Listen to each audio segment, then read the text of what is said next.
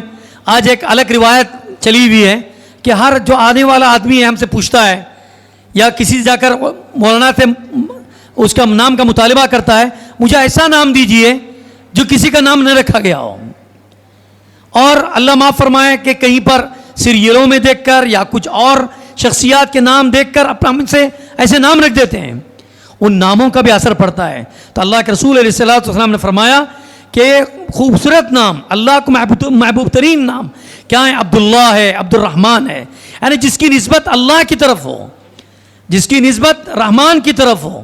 اچھے سے اچھے نام رکھے جائیں. کتنے صحابہ ہیں، ان کی کیا نسبت ہے، ان کے نام کو اپنے بچوں کے نام رکھنے چاہیے. اسی طرح سے صحابیات کے نام ہیں، اسی طرح سے محدثین کے نام ہیں، اسی طرح سے مفسرین کے نام ہیں.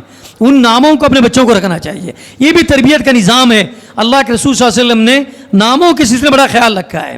حضرت سعید بن مسیب رضی اللہ عنہ ایک بہت بڑے صحابی ہیں. وہ فرماتے ہیں کہ ہمارے دادا کا جو نام تھا وہ حزن تھا، حزن. اللہ کے رسول صلی اللہ علیہ وسلم نے ان کے نام کو سن کر ایک مرتبہ ارشاد فرمایا کہ آپ نام تبدیل کر دیجئے. تو انہوں نے کہا کہ ہمارے باپ دادا نے ہمارا نام رکھے ہیں، اس طرح سے وہ نام اسی طرح سے رہ کر آ گیا، انہوں نے تبدیل نہیں کیا. تو حضرت سعید مسیب رضی اللہ عنہ کہتے ہیں کہ اس نام کی وجہ سے کبھی کبھار جو کہا جاتا ہے کہ اس نام کی تاثیر ہوتی ہے. ہمارے گھر میں ہمیشہ غم کا ماحول رہتا تھا. کسی نہ کسی بہانے، کسی نہ کسی ہیلے ہمارے گھر میں کبھی کبھی غم کا ماحول اور غم کی چیزیں رہتی تھیں. تو معلوم یہ ہوا کہ ہم اپنے بچوں کے نام اچھا سے اچھا نام رکھنا چاہیے. اچھا سے اچھا نام رکھیں. جس طرح سے میں نے آپ سے کہا کہ بہت سے اچھے نام ہیں، ان کو نام رکھنا چاہیے. ورنہ اگر غلط نام ہوتے ہیں، اس کے معنی کچھ غلط ہوتے ہیں، تو اس کبھی کبھار اس کے اثرات جو ہے ہماری زندگیوں پر بھی مرتب ہوتے ہیں. اسی طرح سے اللہ کے رسول صلی اللہ علیہ وسلم نے بچپن ہی سے اگر بچہ کوئی غلط کرتا ہے تو محبت کے ساتھ، شفقت کے ساتھ، رحمت کے ساتھ ان کو سمجھاتے تھے. حضرت عمرو بن سلمہ رضی اللہ عنہ کے واقعہ، ہمارے بچے ہمارے بیٹھے ہوئے ہیں، شاید انہوں نے بھی کئی بار تک پڑھا ہوگا کہ ایک مرتبہ اللہ کے رسول صلی اللہ علیہ وسلم کے ساتھ کھانے کے لیے بیٹھے ہوئے تھے اور بڑے لوگ بھی موجود تھے کھاتے وقت. تو کبھی عمرو بن سلمہ رضی اللہ عنہ کا جو ہاتھ ہے کبھی پلیٹ میں اس طرف جاتا، کبھی اس طرف جاتا، کبھی سامنے سے کھاتے، کبھی یہاں سے کھاتے. تو اللہ کے رسول صلی اللہ علیہ وسلم نے، چھوٹے سے بچے تھے، ان کو پکارا یا غلام کہہ کر، اے بچے. وہ اللہ کے رسول نے فرمایا سب سے پہلے سم اللہ، کھانے کا ادب سکھا رہے ہیں چھوٹے سے بچے کو کہ سب سے پہلے کھانے سے پہلے کوئی بھی چیز کھائے سب سے پہلے اللہ کا نام لو. اور کل بیمینک. پھر دوسرا ادب یہ فرمایا، عام طور پر کبھی کبھی بچے بائیں ہاتھ سے بھی کھانا شروع کر دیتے ہیں. کوئی چیز ان کو دے دیجئے، بائیں ہاتھ بڑھاتے ہیں آگے. تو بچپن ہی میں اللہ کے رسول صلی اللہ علیہ وسلم چھوٹے بچے سے کہا کل بیمینک، آپ اپنے دائیں ہاتھ سے کھائیے. چھوٹے بچے سے کہہ رہے ہیں. اور پھر اللہ کے رسول صلی اللہ علیہ وسلم نے تیسری بات ارشاد فرمائی کہ آپ کے سامنے سے آپ کھائیے. یہ بچپن کے اندر اگر ہم ادب سکھائیں گے، ادب کا نام یہی ہے کہ جو چھوٹی چھوٹی چیزیں ہوتی ہیں ان کو سکھلائی جائیں. اللہ کے رسول صلی اللہ علیہ وسلم کی تعلیمات سے ان کو آگاہی دی جائے، ان کو واقف کرایا جائے. اگر ہم بچپن سے ہی اگر اس طرح سے عادت ڈالیں گے تو ظاہر بات ہے کہ بچپن کے اندر بچے کے اندر بھی حضور اکرم صلی اللہ علیہ وسلم کی محبت اور حضور کی سنت سے محبت پیدا ہوگی. بسا اوقات ہم لوگ چھوٹے بچے ہوتے ہیں، کوئی کچھ کام کرتے ہیں تو کہتے ہیں چھوٹا بچہ ہے چھوڑ دیجیے. مثال کی چھوٹی بچیاں ہوتی ہیں، ان کے لیے ساتر لباس پہنانا، یعنی ایسا لباس پہنایا جائے جو ہمارا بدن پورا ڈھکا ہوا ہو. اب چھوٹی بچیوں کا کبھی کبھار، چھوٹی بچی ہے اس کا کوئی ہاتھ کھلا ہوا ہے، اس کا بازو کھلا ہوا ہے، ایسے بچے کو لانے کے بعد کہ آپ یہ چھوٹی بچی چھوٹی ہے، ابھی چھوٹی ہے نا، بڑی ہونے کے بعد بتائیں گے، بڑی ہونے کے بعد بتائیں گے. پھر عادت ایسی پڑ جاتی ہے کہ اس بچی کی غیرت تک ختم ہو جاتی ہے. اس لیے اللہ کے رسول صلی اللہ علیہ وسلم نے بچپن ہی سے اپنے بچے کی عادت، بچے کو صحیح طریقے سے اگر کچھ غلط کر رہا ہے، کچھ ان کو سکھانے کی جو چیزیں ہوتی ہیں کہ بچپن میں جو باتیں سکھائی جاتی ہیں وہ ذہن و دماغ کے اندر نقش ہو جاتی ہیں، پھر کبھی ہٹتی نہیں ہیں. اس لیے تیسری بات یہ ہے کہ بچوں کے ادب کے اندر ہم چھوٹا بچہ جب ہوتا ہے اسی وقت چھوٹی چھوٹی اس کو چیزیں سکھانے کی کوشش کریں. اسی طرح سے بچوں کے ساتھ محبت کے ساتھ پیش آنا چاہیے.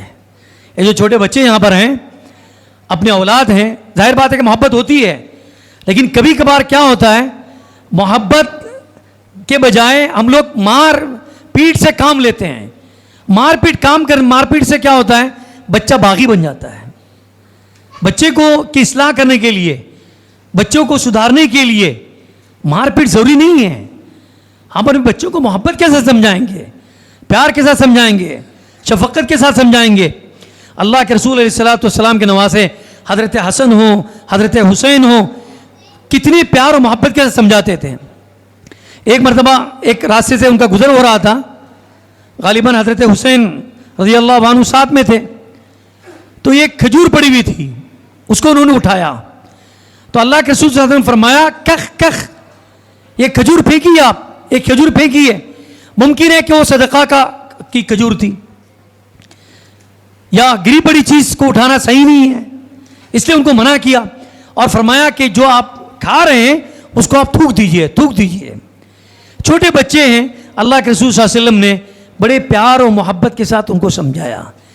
شاید ان کو پتہ نہیں تھا کہ یہ چیز نہیں کھائی جاتی، اور اللہ کے رسول نے فرمایا ہم صدقہ نہیں کھاتے ہیں. تو بچپن سے ہی محبت کے ساتھ، پیار کے ساتھ ان کو سمجھایا جائے. مار پیٹ اور ڈانٹنا یہ زیادہ کبھی کبھار مضر ہو جاتا ہے. جو بچے ہمیشہ مار پیٹ سے بڑھتے رہتے ہیں، کبھی کبھار ماں باپ کی بغاوت ان کے دل میں پیدا ہو جاتی ہے. اس لیے ہم کو چاہیے کہ ایسی چیزوں کے اندر جہاں پر ہم کمپرومائز کر سکتے ہیں وہاں پر پیار و محبت کے ساتھ ہم کو بچوں کے ساتھ پیش آنا چاہیے. اور اسی طرح سے چھوٹے بچے، ان کو نمازوں کی پابندی کروانا. اللہ کے رسول کا کیا فرمایا، مرو اولادکم، جب بچے 7 سال کی عمر کو پہنچ جائیں تو آپ اپنے بچوں کو نماز کا حکم دو، اور اگر 10 سال کی عمر میں نماز نہ پڑھیں تو ان کو ہلکی مار مارو. اس کا مطلب کیا ہے کہ بچپن ہی سے اللہ کے احکامات ان کے ذہنوں کے اندر بیٹھ جائے اور اس تربیت میں وہ رہیں کہ نماز ہمارے لیے فرض ہے، اس کو چھوڑنا ہمارے جائز نہیں ہے. یہ کس وقت سے، 7 سال کی عمر سے بچے کو اس کا مکلف بنایا جائے. اور اگر یوں اس لیے کہ 7 سال کی عمر میں بچہ ذرا سا شعور میں آ جاتا ہے، صحیح کیا ہے غلط کیا ہے سمجھ سکتا ہے، اس لیے اس کو حکم دیا گیا کہ آپ اپنے اولاد کو 7 سال کی عمر میں ان کو نماز کا حکم دو، اور اگر 10 سال کی عمر میں نماز نہ پڑھنے پر ان کو ہلکی مار مارو. اسی طرح صحابہ کے واقعات میں آتا ہے کہ وہ صحابیات اپنے چھوٹے چھوٹے بچوں کو روزہ بھی رکھواتے تھے، نماز بھی پڑھتے تھے، اور نماز بھی پڑھوانے کی ان کو کوشش بھی کرتے تھے، اور اچھے کاموں کے لیے ان کو آگے بڑھاتے تھے. اسی طرح سے اللہ کے رسول علیہ الصلوۃ والسلام کی تعلیمات میں یہ ایک تعلیم یہ بھی ہے کہ ہمیشہ اپنی اولاد کے لیے دعائیں کرنی چاہیے. انبیاء علیہ الصلوۃ والسلام کے واقعات کو آپ اٹھا کر دیکھیں گے کہ بچہ پیدا ہونے سے پہلے آپ ایسی اولاد اللہ سے مانگ رہے ہیں کہ وہ اولاد صالح ہو، وہ اولاد نیک ہو، وہ اولاد ماں باپ کی اطاعت گزار ہو، وہ اولاد ماں باپ کی مطیع اور فرما بردار ہو، اور اللہ کے مطیع اور فرما بردار ہو. نبیوں نے بھی اپنے اولاد کے بارے میں اس طرح کی دعائیں کی ہیں. کبھی کبھار ہم غصے میں کچھ الفاظ کہہ دیتے ہیں اور ایسی الفاظ زبان سے نکل جاتے ہیں تو آگے جا کر بچوں کے حق میں مضر ثابت ہوتے ہیں. اس لیے ہم کو چاہیے کہ ہم اپنے اولاد کے لیے ہمیشہ دعائیں کرتے رہیں. جب بھی ہماری نماز کے بعد صالح اور اچھے اخلاق کے لیے، صالح اولاد کے لیے جو اولاد ملی ہیں ان کو ان کے اخلاق اچھے بننے کے لیے ہم اللہ سے ہم دعا کرتے رہیں گے تو انشاءاللہ اللہ کی ذات سے امید ہے کہ اللہ تعالیٰ ہماری بچوں کے اندر اچھے اخلاق بھی پیدا فرمائیں گے، اور جس طرح سے اس کے دلوں کے اندر باپ کی اور ماں کی محبت پیدا ہوتی ہے اسی طرح سے اللہ اور اللہ کے رسول کی محبت بھی پیدا ہوگی. لیکن ہم کو چاہیے کہ ہم اپنے اولاد کے لیے دعائے خیر بھی کرتے رہیں، مانگتے بھی رہیں. اور آخری بات میں زیادہ وقت لینا بھی نہیں چاہتا ہوں، اس لیے کہ چھوٹے بچے یہاں پر موجود ہیں اور مولانا بھی یہاں پر، ان کی بھی باتوں کو سننا ہے انشاءاللہ۔ بہرحال مختصراً یہ مجھے عرض کرنا ہے کہ اولاد اللہ کی بہت بڑی نعمت ہے، ان کا خیال ہم سب کو کرنا چاہیے، جتنا ممکن ہو سکے بچپن ہی کے اندر ان کی اصلاح کی جائے۔ جیسے جیسے عمر بڑھتی چلی جاتی ہے، آدمی بڑا ہونے کے بعد پھر ماں باپ جو ہے اس طرح سے ان کا کنٹرول نہیں کر سکتے ہیں، اس لیے بچپن کے اندر چھوٹے جب ہوتے ہیں اسی وقت اگر ان کی گرفت کی جائے، ان کو سمجھایا جائے، ان کو ان کے اچھا اخلاق پر گرفت کر دی جائے، ان کو بتایا جائے، تو انشاءاللہ مجھے امید ہوتی ہے کہ بچے جو ہے بڑے ہونے کے بعد اپنے ماں باپ کے فرمانبردار بنیں گے اور آگے جا کر انشاءاللہ اچھا کام ان سے لے گا۔ اسی طرح سے ہمارے بچے جو اس میں مکاتب میں آتے ہیں، جیسے کہ مولانا عبدالرسیب صاحب نے پہلے ہی کہہ دیا تھا کہ ہمارا مقصد یہی ہے ان پروگراموں کا کہ بچوں کے اندر اس کی اہمیت کو بٹھایا جائے، اور بچوں سے زیادہ ہمارے سرپرستوں کے دلوں کے اندر بھی اس کی اہمیت ہونی چاہیے۔ آپ ان کے امتحان ہیں، امتحان کے لیے غیرحاضری کریں گے، ان کے لیے کچھ وقت تبدیل کر دیجئے، لیکن آپ ان سے ناغہ نہ کروائیے۔ ایک بچہ ایک دن اگر ناغہ ہو جاتا ہے تو پھر بچے کے دل کے اندر پیدا ہو جاتی ہے چلو ہم پھر چھوڑ دیں گے مدرسہ۔ اس سے کیا ہوگا؟ بچے جو ہے شبینہ مکاتب سے دور ہوتے چلے جائیں گے۔ ہمارے لیے اس وقت بہت ہی ضروری ہے کہ ہر مسجد کے اندر ہمارا نظام مستحکم ہو، شبینہ مکاتب ہو یا سبائی مکاتب ہو، اس کا نظام مستحکم ہونا ضروری ہے۔ کیوں؟ اس لیے کہ ماشاءاللہ ہم لوگ بھی جو ہے اسکول چلاتے ہیں، اسکول میں جانے کے بعد بچے کو اتنا وقت نہیں رہتا، اس کے لیے جو سلیبس ہے، چاہے وہ سینٹرل سلیبس ہوں، چاہے انٹرنیشنل سلیبس ہوں، اسٹیٹ کے سلیبس ہوں، اتنے ان کو سبجیکٹ ہوتے ہیں، تو پھر یہ سب کتابیں پڑھانے کو ان کو موقع نہیں ملتا۔ اللہ ماشاءاللہ ہمارے یہاں کا ماحول، بٹکل کا ماحول بہت اچھا ہے، تو اس اعتبار سے اسکول کے اندر بھی اسلامیات کتابیں رکھی جاتی ہیں اور بچوں پر محنت کی جاتی ہیں، لیکن عام طور پر دوسری جگہوں پر دیکھا جاتا ہے کہ اسکولوں کے اندر کوئی تصور ہی نہیں ہے۔ بچوں کو دین پڑھانا، قرآن پڑھانا، دعائیں سنانا یا دعائیں پڑھانا، اس کا تصور بہت کم اسکولوں میں ملتا ہے۔ اس لیے الحمدللہ اللہ کے فضل و کرم سے بٹکل کے اندر علماء کرام نے جو محنت کی ہے اور اس کا جو نظام قائم کیا ہے، ہر مسجد کے اندر شبینہ مکاتب کا نظام قائم ہے۔ اب اس کو مستحکم کرنے کی ضرورت ہے۔ مستحکم کون کریں گے؟ محلے والے اپنے بچوں کی فکر کریں، محلے والے اپنے بچوں کی فکر کر کے ان کو مسجد تک لانے کی کوشش کریں۔ یہاں کے جو ماشاءاللہ علماء ہیں، پڑھانے والے اساتذہ ہیں، کبھی کبھار ان سے آ کر ملاقاتیں بھی کریں، آپ ان سے پوچھیں، اپنے بچوں کے بارے میں حال چال معلوم کریں۔ یہ سب وہ چیزیں ہوتی ہیں، اگر تھوڑی سی توجہ آپ کی ہو جائے تو انشاءاللہ علماء کے اندر بھی، یہاں پر پڑھانے والے اساتذہ کے اندر بھی زیادہ شوق پیدا ہوگا، فکر مند ہو جائیں گے، اور پھر اچھی تعلیم ہوگی، اور اس تعلیم کا نتیجہ یہ ہوگا کہ بچہ پھر اس ماحول کو چھوڑ کر دوسرے کسی ماحول میں جائے گا، وہ انشاءاللہ اللہ کے احکامات کا پابند ہوگا، عقائد کا پابند ہوگا، دینیات کا پابند ہوگا۔ کیوں؟ اس لیے کہ اس کے ذہن و دماغ کے اندر یہ سب چیزیں بٹھائی گئی ہیں۔ بہرحال میں اس وقت جو ہے آپ لوگوں کو مبارکباد بھی دیتا ہوں۔ ہمارے جتنے علماء کرام یہاں پر مختلف مکاتب سے بچے آئے، ان کے اوپر محنت کی گئی، بچوں نے یاد کیا، یہاں پر امتحانات لیے گئے۔ ماشاءاللہ اس طرح کا امتحانات مدارس میں تو ہوتا ہے کہ جہاں پر آپ قواعد پوچھتے ہیں، دونوں قاعدے پوچھے جاتے ہیں، قرآن مجید کے پڑھنے کے قاعدے پوچھے جاتے ہیں، لیکن یہاں پر بھی پوچھنے کے بعد بچوں نے بڑے خوبصورت انداز میں اس کا جواب دیا ہے، اور ایسا لگتا ہے کہ ماشاءاللہ ان کے پیچھے بڑی محنت ہو رہی ہے۔ اللہ سے ہم دعا کرتے ہیں کہ اللہ تعالیٰ ان بچوں کے اندر قرآن پاک کا شوق پیدا فرمائیں، اور ہمارے جو سرپرست یہاں پر بیٹھ کر اپنے بچوں کا پروگرام دیکھ رہے تھے، ان کے اندر بھی اس کی اہمیت اللہ تعالیٰ پیدا فرمائے۔ اور میں طوبہ مسجد ذمہ داروں کا، خصوصاً مولانا محمد الیاس صاحب ندوی دامت برکاتہم کا، اور مولانا عبدالرسیب منا صاحب کا بھی میں بہت مشکور ہوں کہ مجھے اس وقت آپ کے اس پروگرام میں مجھے یہاں پر دعوت دی گئی، بلایا گیا، اور میں نے کچھ منتشر خیالات اور منتشر باتیں میں آپ کے سامنے پیش کی ہیں۔ اللہ تعالیٰ اگر جو باتیں اچھی نکلی ہیں، یہ اللہ تعالیٰ اس کو قبول فرمائیں۔ اگر اس کے اندر کچھ باتیں کسی کو اگر ٹھیس بھی پہنچی ہو تو میں ان سے معذرت خواہ ہوں۔ بہرحال اللہ تعالیٰ مجھے بھی اور آپ کو بھی دین کے اعتبار سے جو خدمات ہو سکتی ہیں، اللہ تعالیٰ ہم سب کو مل کر اس دین کی خدمات کرنے کی توفیق عطا فرمائے۔ وآخر دعوانا الحمدللہ رب العالمین۔